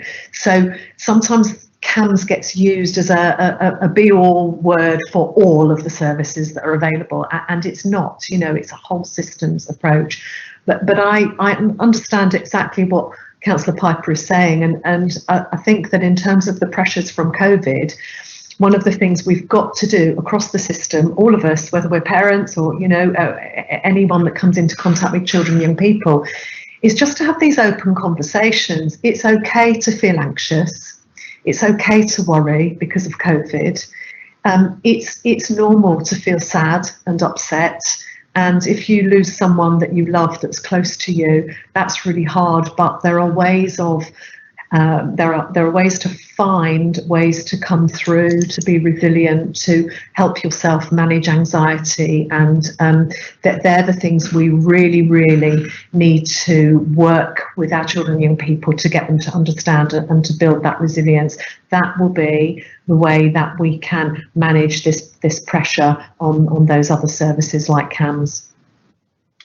Yeah, I mean, equally, I'll just add a comment on that. I think that I take your point, Leslie, that perhaps there's a misinterpretation among the general public of what CAMS is exactly. But I think if there is, then some work needs to be done to address that misrepresentation. I mean, I think if we don't use surveys, then how are we going to measure the voice of the service user? I mean, earlier in this meeting, we had a HR survey that the council is holding up as obviously an overall good.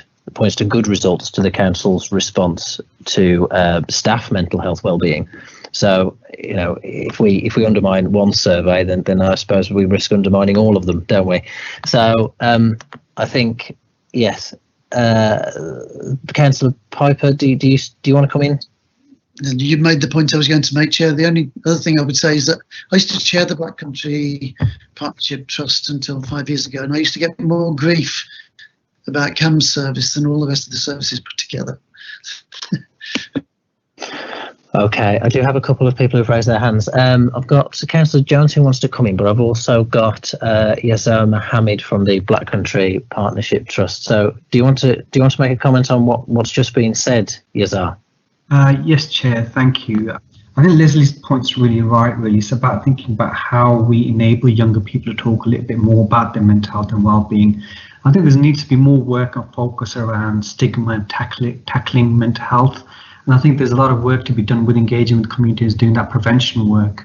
Our organisation, especially in terms of the community inclusion team, we're working very closely with the community to start breaking down those barriers and those challenges. And I think as we move forward through COVID-19, that work will increase. And it's really about sort of a joint collaborative effort, really trying to tackle those. Thank you, Chair. Thank you, Leslie. Thank you.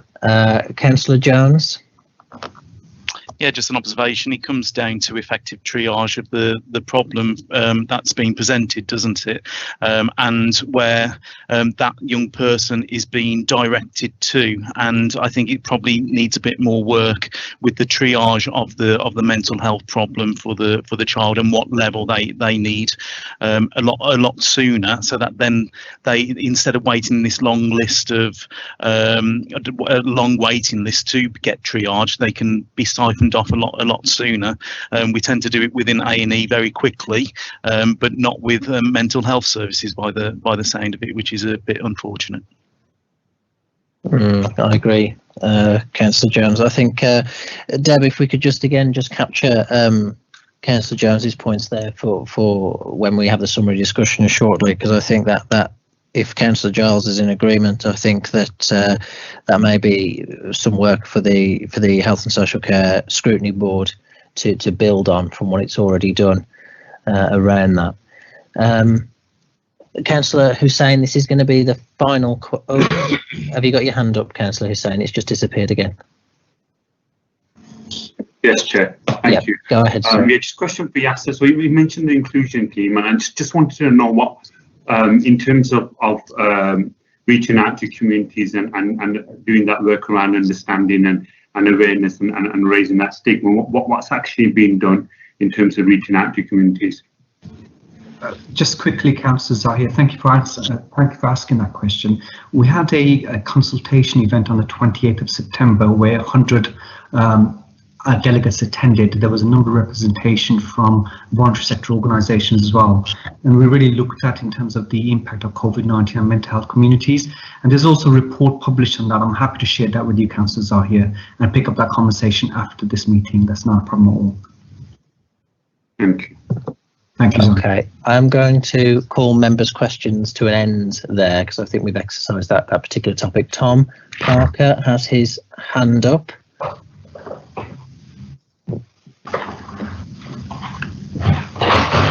Tom, can you hear us? I think his hand's disappeared again now. No, okay, there's no more hands up now. So we'll move on to our final presentation of the evening. So it's item 7, mental health update from Health Watch Sandwell, and that's with John Taylor. I do note it's nearly 7:15, but John, I do want you to have the time to present your presentation, because I think the views of Health Watch are obviously incredibly important. So I'll ask members at the end with questions. Could you please be as concise as you possibly can, and hopefully we'll get through everything we want to get through tonight. All right, John, it's over to you. Thank you, Chair. We're not doing a presentation. What we've agreed with Councillor Giles going forward is, whenever possible, with overview and scrutiny agenda items, Health Watch will prepare a short, and I mean a short, report of useful information that we're hearing. So we've not done in the last year a specific research report on mental health in Sandwell. But what this report outlines is where mental health has been covered in our other work. And, you know, ultimately Health Watch is there to ensure the voice of the patient and the citizen is heard in the planning, delivery and implementation, and essentially the improvement of health and social care services. And while, you know, I've listened very carefully tonight to the whole range of services that are out there, navigating that complexity, particularly for people when they're at a vulnerable point in their life, is incredibly difficult. We've also talked about the stigma and the access, but we also need to look at things like the resourcing of it, the quality of some of those services, and the waiting times. So, you know, and I take Leslie's point, surveys are only part of the picture, but, you know, if we think about the whole system, the voice of the end user is as valid, however incomplete, as the voice of a commissioner, a practitioner, or a clinician. So a few things. In November 19, we looked at carers' well-being, and particularly some work for the council around carer strategy. And that obviously recognised that carers face particular issues around their own mental well-being when they're supporting others. You know, and what one person told us, that they feel lonely. I look okay, so people don't think I need support, but I feel trapped and isolated. So there's that isolation aspect about asking for services. We also looked at children and young people in a survey earlier this year, and as Councillor Piper said, many young people weren't very happy with the quality of the services they were getting. And yes, we can target CAMHS, but actually CAMHS can be a real difficulty for both parents and young people if they can't get the right service at the right time. And there's the example there of someone being discharged multiple times, being admitted to an A&E several times over and over again.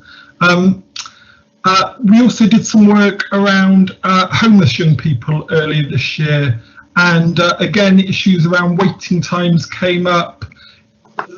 The view that some staff showed judgmental attitudes, and the difficulty sometimes homeless people have just accessing services because they don't have a permanent address or aren't necessarily registered with a GP.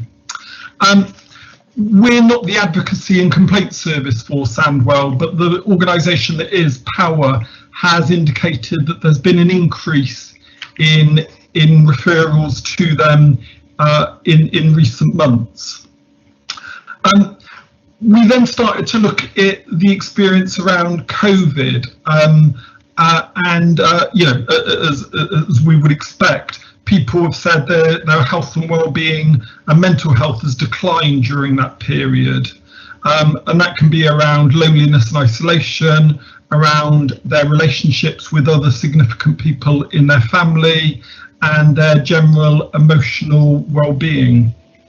The report then just goes on to say a few summary things, and what I wanted to end with, Chair, was just to say that this is sort of generic feedback that Healthwatch has received over the last year.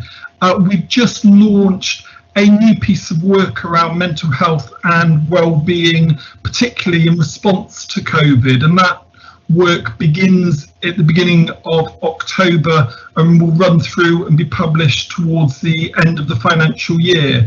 And if anyone's got any specific questions on that, my colleague Anita is also on the call, who's leading that work for Healthwatch, but that will also include some focusing on some specific groups. So for example, we've got some focus groups on people who are deaf or hard of hearing. We've got another focus group, I think, next week with young people around that. So I mean, I think what Healthwatch wants to do is bring just some context to your meetings so that the voice of the patient and the citizen is heard, as well as the views of practitioners, providers and commissioners. Thank you. Thank you, John, for that. I've got Chris's hand up from Black Country Partnership. Hello, would you like to come in on the back of John's presentation? The CAMHS report, I've seen this report produced over a number of years, 3-4 years, and often the same feedback's coming back. I wanted to make an offer to you, really. I don't know how, if we were involved in that survey you've done for the CAMHS, but really trying, I think this board would benefit from a really a wider report and wider information around our CAMS services. So our Friends and Family Test, our CAMS Council, which is run by our CAMA users, about how they shape our service, how they implement it, what's good about our services, what the challenges are, what the issues are, what we're doing, what our waiting times are. I just feel a more comprehensive picture needs to be given to this board. I'm not saying that to say it's all hunky-dory, not by any means, but I just think a really good report, I'd work with you on that and Sarah Hogan to produce it and share it at this board. Chris, as I said, if you make contact with Anita, and we've also got some specialist work around young people and mental health going on, we'd be very happy to take that up. We always work alongside partners. I'd very much like to do that, because this report, I've seen it when I was a group director come every year, kind of saying the same thing, and I think there's key information missing, and I think we'd like to work with you, as I said, to really give a good report to this board that shows you the good, the challenges, the issues, our waiting times, our challenges, what we're trying to do about it, how we're working with schools up front, etc. So you get a real picture of what I would say, not that your report's unbalanced, but you get a comprehensive picture of the whole service, and we need to triangulate data and information, what you're finding, what our Friends and Family Tests are finding, etc. going forward. I think that would be really helpful. I don't disagree, Chris. We're just doing what Councillor Giles asked us to do for this meeting, which was just to give a snapshot of where we were. Yeah, hopefully, I don't know if my contact details are on this, but if you could email me, and I'll put you in touch with our key people to get that report to this board when this board wants to receive it.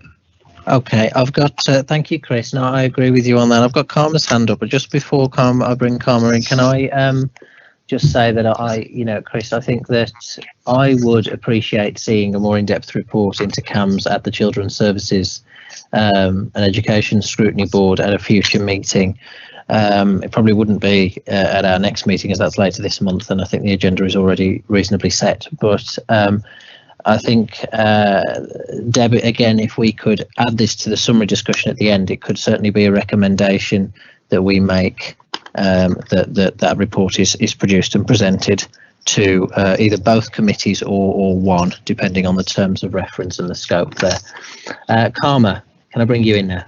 Yeah, I think that's a really good point, Chris, in terms of looking at a review and engaging people to make that happen. But I think equally, as we've talked about it being a system response, we do have the Shape Board, who has done quite a lot of work around this, and they've gathered quite a lot of evidence and feedback from children and young people about how they feel about services. So I think it would be really good if we could just connect this into the bigger, broader piece of work, comms and engagement work, that is being facilitated by Shape, and see how we can coordinate a whole system response to this, so we do have almost 360-degree review on what's happening from all the different services that are inputting into emotional wellbeing and mental health. I would agree. Karma, it gives you a really rounded picture from all perspectives, from service, stakeholders, challenges, issues. Now this becomes a really bigger report. I was thinking about myself and Health Watch, but that service you just mentioned, maybe we can put it together, but we probably need time to do that. Be able to take it forward. Yeah, so Shape is really well placed for that.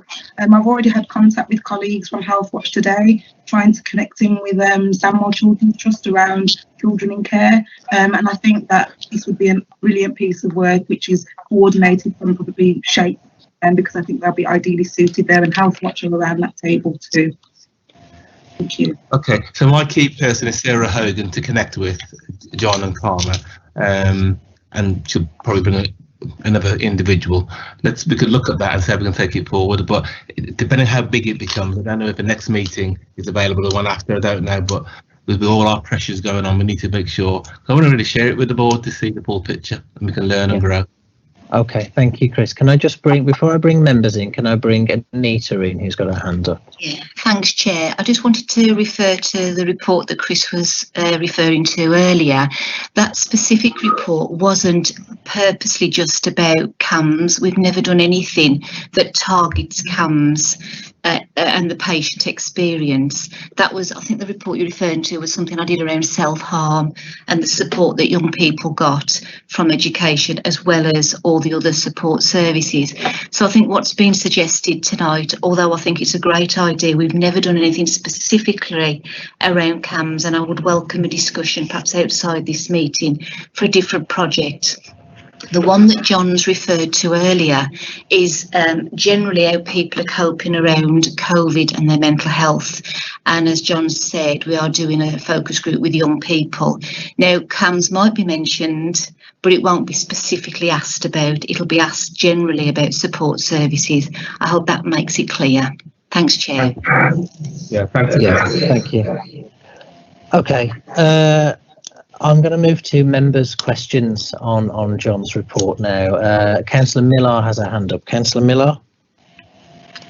Hi everyone. I enjoyed John's patient voice, or whatever the terminology is.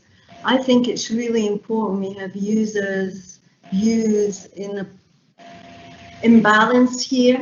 I also feel that there's some competition going on between the different kind of agencies or the different kind of interests involved here in relation to organisational input or criticism or whatever.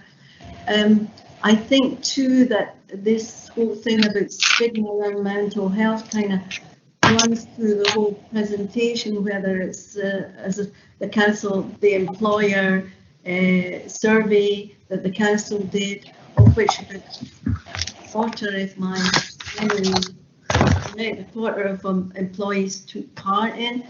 And then I also feel that if you've got an organisation and a managerial structure who, you know, employees and managers, it's a difficult one to think that everybody's working to the same script and everybody has the skills to work with people that feel that their mental health is being challenged. I think that it's not all sealed and delivered, as it were. And I can't remember what else I was thinking. And I think that employee passport that was mentioned, I have kind of varied feelings about that. To think that if you step forward to your employer for support and it's kind of recorded in some way, irrespective of how the organisation is,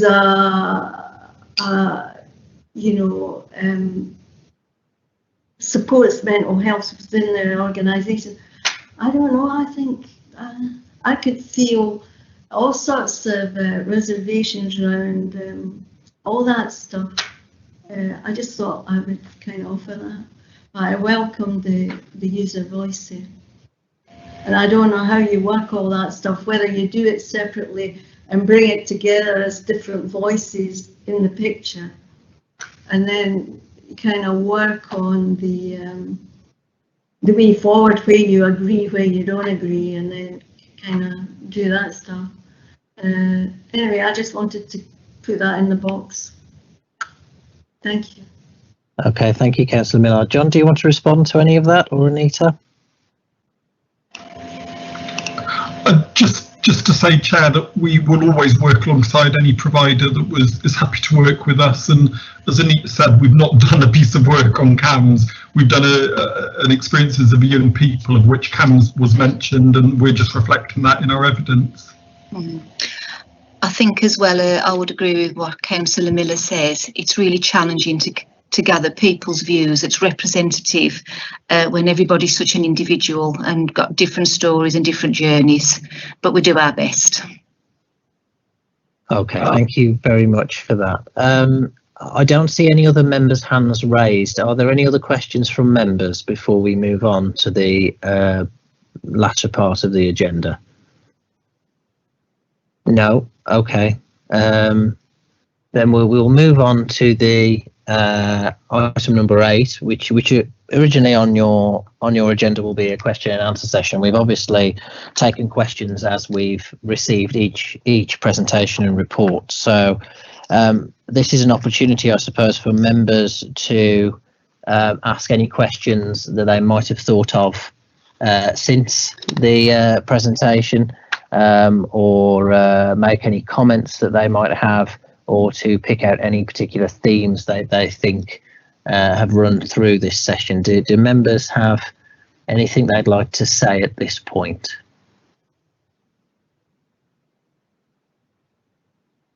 No, I'm not seeing any hands going up. Okay, I don't have anything to add at this point, so we'll. Oh, wait a moment! I just saw a hand flash up. John, did you just raise your hand? Clearly, it was a bit coded earlier on when Marsha and others were speaking, but it does strike me if we're looking at mental health services in Sandwell, we need to look at whether Sandwell's getting its fair share of the mental health cake in terms of where we're investing our funding. And it goes back to the Prime Minister's doorstep commitment to parity of esteem. I know there's a trajectory of increased spending, but with COVID, there's real risks around that. So I didn't know whether that could be something we could follow up as part of the joint work. Yeah, I think if we move on to if there are no other comments from members, I'm not seeing any hands up, we'll move on to the final item of the agenda, which is a summary around the discussion today and picking up on those points that have been noted throughout the meeting that might be appropriate for recommendation or further work by scrutiny boards. I will just remind members at this point I have been advised that we are sitting with the kind of statutory powers of both boards, both the Health and Wellbeing Board and the Children's Services and Education Scrutiny Board, so we can make recommendations to the council to obviously back to scrutiny boards or indeed to partner agencies. Deb, just on a slight procedural point before we proceed, I could be confusing standing orders at this point, but is there a time limit of 2 hours on meetings and we have to agree an extension of standing orders, or am I conflating that with full council or something else? Just I wouldn't want any recommendations we make to be invalid because of a time limit. I would have to consult a colleague on that. Certainly, we would normally go through until the end of the meeting, so I can't see that being a problem. I will just consult a colleague. Okay, that's no problem. I'm in two minds whether I'm misremembering something here. I could be, or remembering something about that's completely irrelevant to scrutiny. Deb, if we could just kind of go through the points that we noted down as we went through the meeting, and then members can input as to what kind of action they'd like to see going forward on each point. Could you just take us through? Could you just mention the first one, please? Yes, certainly. The first one related to workforce sickness absence and a breakdown of mental health in different groups. Okay, now obviously members have an option here. I think it was a point made by Councillor McVitie. It seems like a long time ago, right at the start of the meeting. I think, as I said during that item, I think it's probably useful to see a service level breakdown of those sickness absence rates, and my thoughts on that point, and again this is completely open for members to comment whether you think this is a good way of going about it, is to perhaps place a recommendation for the Adult Social Care Scrutiny Board or the Health and Adult Social Care Scrutiny Board, I should say, to consider a more detailed report on that matter with that breakdown of information at a future meeting, which is obviously subject to the chair's agreement. I can see Bob Piper's nodding. Would members be happy with that? I agree with that, Liam.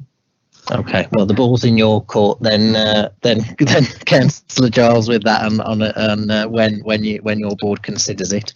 I think we also need to consider communication as well, like that issue, that idea Richard come up with about putting on the back of toilet doors. I know they do it at other places. Because yes, communicate to people who ain't got computers. Okay, then. So if we make that recommendation that the Adult Scrutiny Board consider that in consultation with its chair, Councillor Jones, you've raised your hand. Do you want to come in? Yeah. So obviously I'm new to scrutiny, or I've only been here for a year, but just thinking whether our scrutiny panel is the right panel for this, as it's an internal council scrutiny of council staff and how the processes work. I'd love to explore it within our scrutiny board, but is there another scrutiny board that this may be more relevant that we could recommend taking it to, because it is to do with internal council processes? It is, that's right. I mean, the councils, any council scrutiny board can scrutinise internal council processes, but you raise a good point around whether the matter may well be discussed at the Budget and Corporate Scrutiny Management Board as well. I suppose it's a question of terms of reference, isn't it? And I'm not versed well enough to know in that. Sorry, Deb, go on. Yeah, Chair, the Budget and Corporate Board does look at council corporate matters, and it also looks at overarching matters where all of the chairs sit on that board. So it may well be the most appropriate board for that item.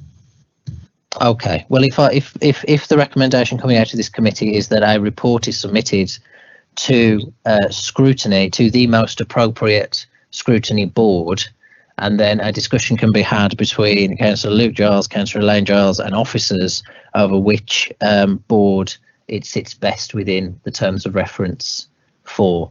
I think that's probably the best way of going about it, isn't it? Are there any dissenting views to that before we agree that? No, I will take that recommendation as approved then. Deb, is there another point? Do we have a second? We do, Chair. Point 2 was the response to the survey, that more information was required on those that did not respond positively within the survey. Okay, again, this may be a question of terms of reference, and I think it would fall into, if any, obviously, with members' agreement, and do put your hand up if you have a view on this, members. But I think that would be tied in by the first recommendation there as well. That matter can be dealt with. Those two matters can be dealt with together. I'm not seeing anyone's hands up, so I don't think anyone's disagreeing with me. Okay, I'll take that as resolved, as passed as well. Do we have a third point, Deb? We do, Chair. Questions to ask, clear direction or a flow chart to pinpoint to the relevant service for young people. Okay, this was the point Councillor McVitie made, wasn't it, to Leslie? I think, again, my understanding of the terms of reference would be that this would sit more within children's than the Health and Social Care Board. I certainly would like to have an update on that, on the progress towards that. But I think in terms of wording a recommendation, we could say that that Leslie considers the points that Councillor McVitie has made, and that she respond to the most appropriate scrutiny board again at a future meeting to be agreed by the chair. Is that everyone happy with that? Councillor McVitie, are you happy with that? Yep, good. Yeah, very much so. Number 4, Deb, do we have a fourth point? Yes, Chair, this was relating to acute children's beds, and it was suggested that Children's Services and Education Scrutiny Board have an item to a future meeting. Yeah, well, I think you've just probably said the recommendation out in your own words. I said earlier that I'd like to consider this this matter within children's as well. Again, I would say that a recommendation should just be that a report on acute paediatric mental health beds and the current state and any impact that COVID-19 has had on that service go to the most appropriate scrutiny board. And obviously the details of all that can be resolved by officers outside of this meeting. Is that agreed? Yep, I'm assuming. Yep, I'm seeing nodding heads. So that's good. Sorry, Krista, who are you expecting to produce that report for Tier 4 one? Because I have to link it with NHS England to get data and information, just sort of thinking that through a bit. I think Karma suggested, did Karma suggest a lead on this, or was that for a separate point? Karma was talking around. Yeah, I didn't suggest the lead, but in terms of this work, Chris is absolutely right. We would need to get NHS England involved in this particular work. Okay, well, because they're responsible for the beds. Well, can we leave that with Democratic Services officers to liaise with you outside this meeting and resolve who is going to actually deliver it?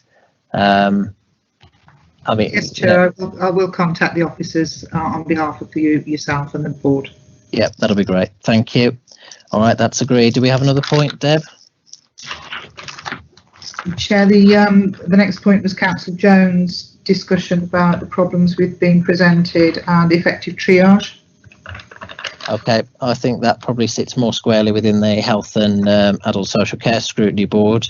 Again, Councillor Jones, do you have a suggestion on a recommendation? I think it'll probably be along the lines of what we've already discussed around a report being produced and the chair slotting it into an agenda of a meeting. Is that? Yeah, I'm happy with that. I'm happy with that, Chair. Maybe even just widen it out as well for general mental health services as well, because it's not. I don't think it's just a problem with children. It's a problem with adults as well. Yeah. Okay. Have we got that point captured, Deb? Yes. Lovely. And I'm not seeing anyone disagree with me, so I'd say that recommendation is agreed. Is there another point, Deb? Yes, this is the final point, point 6. That there be a more in-depth report on CAM services to Children's Services and Education Scrutiny Board. Okay, this was what Karma was referring to, wasn't it, Karma? Yes. Again, the recommendation would be back to me to slot that report into a meeting whenever most appropriate. I think in terms of who produces the reports, that's down to officers to sort out outside of this meeting. But we will, this board will recommend the Children's Scrutiny Board will consider that item at a future meeting. Is that agreed? Yeah. I'm just thinking that into when you want the report, because obviously with the amount of pressures that we're under, are you expecting it not this month? You said it's this month. The next meeting is the next month after, or in 2 months. I want time to do this report really well. When I link it with Karma and John, we bring it all together. Yeah. Realistically, we'll probably be looking at the new year for most of these things. I mean, that's fine. Okay, that's fine. Scrutiny doesn't tend to meet in December. I don't think my board is. We've got the meeting this month, and then we won't have a meeting again until the new year. So there will be time to do it. Okay, that's obviously. Fine. Yeah, that's fine. If officers can just communicate with chairs around pressures, because obviously the situation is worsening at the moment nationally as well as regionally with COVID, and I understand that you're under a lot of pressure. If we can all talk offline about expectations as to when that can be, any of these reports can be delivered. Thank you. Okay, I think that's everything. Does anyone have anything they want to say before we leave? Anne, Councillor Shackleton. Something just occurred to me, and it's about schools and mental health. Could we find out if schools dedicate any of their budget towards addressing the mental health of pupils? The school I was involved with, for example, Employed Place to Be. I'm just wondering, particularly in the present climate. Thank you. That's an excellent point, Anne. Thank you. If you're happy with that, Anne, could you leave that with officers and myself to see if we can see how the best way to approach that particular issue is through the board. It may be through formal reporting, it might be through a briefing note. Whichever's better. Okay. All right then. Well, thank you, Oh, Councillor Chidley, you've got your hand up very quickly. Yes. I don't know whether you can see me. Yes, I can see you. To say, regarding the schools, what about school nurses? Do you think they should be there full time? I'm not sure whether some schools have nurses there full time or whether they don't. But I think if we do have a nurse there full time, they can pick up these issues a lot quicker.